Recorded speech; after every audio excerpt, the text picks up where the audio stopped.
UP का election करीब है। तमाम सियासी पार्टियां एड़ी चोटी का जोर लगा रही हैं। पूरे मुल्क की निगाह यूपी के इलेक्शन पर है। अखबारों के ज़रिए, न्यूज़ के ज़रिए मालूम हुआ कि असदुद्दीन ओवैसी साहब भी यूपी का इलेक्शन लड़ेंगे और अपनी पार्टी मजलिस इत्तेहादुल मुस्लिमीन को यूपी की सियासत में उतारेंगे।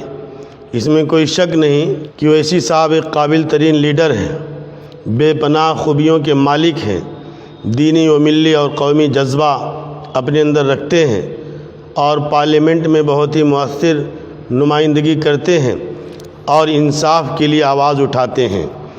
ओवैसी साहब हैदराबाद तेलंगाना की हद तक तो ठीक हैं और पार्लियामेंट में इनकी ज़रूरत है, लेकिन इससे हटकर मुल्की सतह पर इनका सियासत में हिस्सा लेना मौजूदा हालात के लिहाज से पूरे मुल्क के लिए नुकसानदेह है।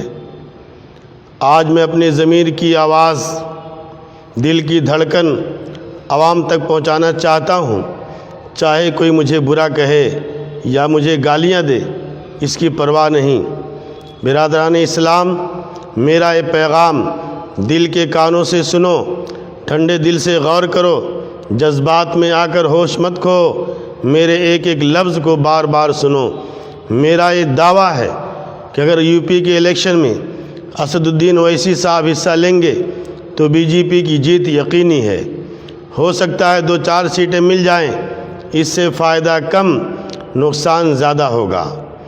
ओवैसी साहब का सियासी चेहरा कट्टर मुस्लिम पंथी की हैसियत से हिंदुओं में जाना पहचाना जाता है और बीजेपी भी यही चाह रही है कि ओवैसी साहब यूपी में ज़रूर हिस्सा लें।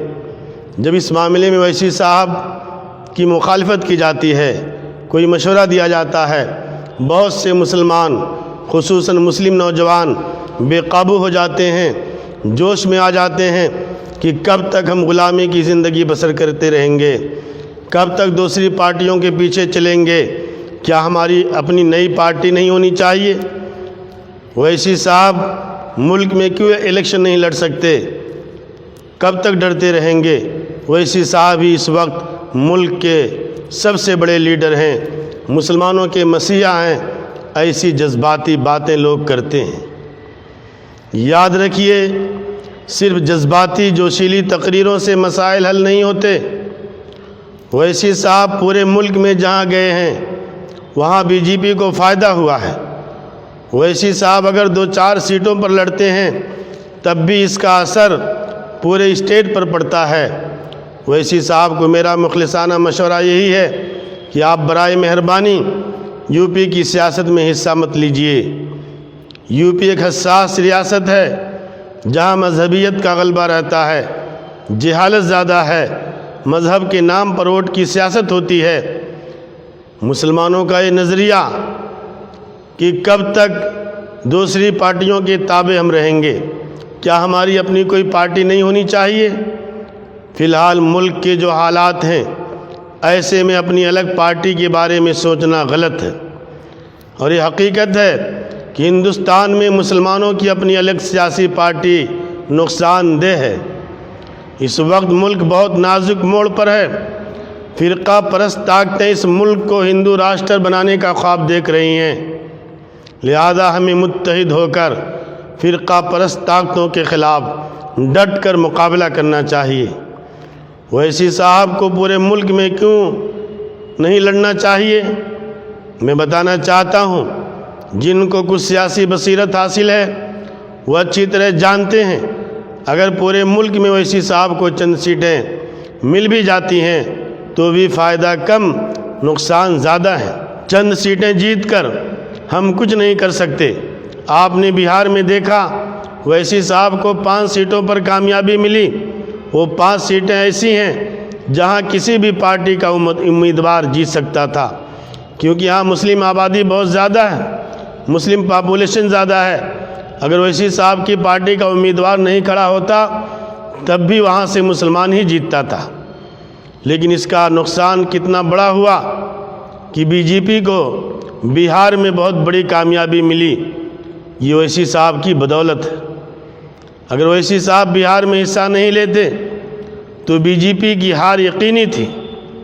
ہم یہ سمجھتے ہیں کہ اویسی صاحب کی پارٹی سے ہی مسلمان جیت سکتا ہے، غلط ہے۔ بنگال میں 42 مسلم ایم ایل اے ہیں۔ یہ 42 مسلم ایم ایل اے جو بنگال میں ہیں، کیا اویسی صاحب کی پارٹی کے ہیں؟ لہذا یو پی کے مسلمانوں کو دانش مندی کا ثبوت دینا چاہیے، باہم متحد ہو کر فرقہ پرست طاقتوں کے خلاف ووٹ دینا چاہیے۔ اگر مسلمان جوش میں آ کر اویسی صاحب کو ووٹ دیے تو اس کا خمیازہ آنے والی نسلوں کو بھگتنا پڑے گا اور بہت بڑا نقصان ہوگا۔ اور یہ بات کان کھول کر سن لو کہ یو پی میں اویسی صاحب کو کامیابی ملنے والی نہیں۔ ووٹ تقسیم ہوں گے، بی جے پی کو فائدہ ہوگا۔ میری یہ بات بہت سے لوگوں کو ہضم نہیں ہو رہی ہوگی، غصے میں آ کر لوگ گالیاں دے رہے ہوں گے، مجھے اس کی پرواہ نہیں۔ اگر اویسی صاحب یو پی کی سیاست میں حصہ لیں گے تو کیسے نقصان ہوگا، میں یہ بات آپ کے سامنے رکھنا چاہتا ہوں، سنجیدگی کے ساتھ اس پر غور کیجیے۔ جب اویسی صاحب کے جلسے ہوں گے، مسلمانوں کی خوب بھیڑ جمع ہوگی، فلک شگاف نعرے لگیں گے، نعرے تکبیر کی صدائیں بلند ہوں گی، جلسے میں شیر آیا کا شور ہوگا، پورے مجمع میں مسلمان داڑھی ٹوپی کرتا پاجامہ کے ساتھ نظر آئیں گے، صرف مسلمانوں کی بھیڑ ہوگی اور اویسی صاحب کی جذباتی و جوشیلی تقریریں ہوں گی۔ اخباروں، social media, T V channel کے ذریعے یہ بھیڑ بھاڑ دکھائی جائے گی اور اویسی صاحب کی جذباتی و جوشیلی تقریروں کی کلپ خوب وائرل کی جائے گی۔ اس سے بی جے پی کو خوب فائدہ ہوگا۔ اویسی صاحب بھیڑ بھاڑ دیکھ کر خوش ہو جائیں گے، اس میں شک نہیں کہ اویسی صاحب کا چہرہ انٹرنیشنل لیڈر کے طور پر ابھر کر سامنے آئے گا، اور جو امیدوار کھڑے ہوں گے وہ بھی 10-5 ہزار ووٹ لے کر اپنے علاقے کے لیڈر بن جائیں گے، اس سے زیادہ کچھ ملنے والا نہیں۔ لہذا اویسی صاحب کا یو پی میں سیاسی داخلہ بالکل مناسب نہیں ہے۔ میں یہ بات پھر دہرانا چاہتا ہوں کہ اگر اویسی صاحب نے یو پی کے الیکشن میں حصہ لیا تو بی جے پی کی جیت یقینی ہے۔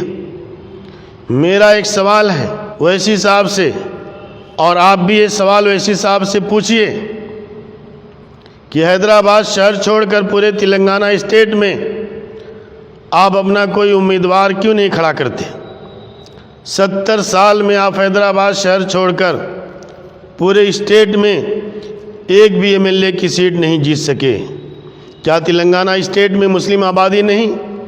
نظام آباد، کریم نگر، جگتیال، عادل آباد، نرمل، ورنگل، محبوب نگر، ظہیر آباد، وقار آباد، میدک، ان مقامات پر مسلمانوں کی کافی تعداد موجود ہے۔ آپ اپنے اسٹیٹ میں حیدرآباد چھوڑ کر ایک سیٹ جیت کر دکھائیے۔ جب آپ اپنے اسٹیٹ میں ایک سیٹ نہیں جیت سکتے تو دوسری ریاستوں میں جا کر غیر ضروری ماحول کو کیوں خراب کرتے ہیں؟ لہذا وقت کا تقاضا ہے کہ مسلمان سنجیدگی کے ساتھ اس پر غور کریں۔ میرے دل کی آواز تھی جو میں نے کہہ دی۔ اگر آپ بھی میری ان باتوں سے اتفاق رکھتے ہیں تو آپ بھی حق کی آواز بلند کیجئے۔ میں ان اکابر علماء سے گزارش کرتا ہوں کہ آپ بھی آواز اٹھائیں جو ہمارے ملک کے بڑے علماء کرام ہیں، بڑی تنظیمیں ہیں، وہ بھی اس مسئلے کو سمجھیں، اس مسئلے پر غور کریں، اس لیے کہ یو پی کا الیکشن بہت ہی اہمیت کا حامل ہے۔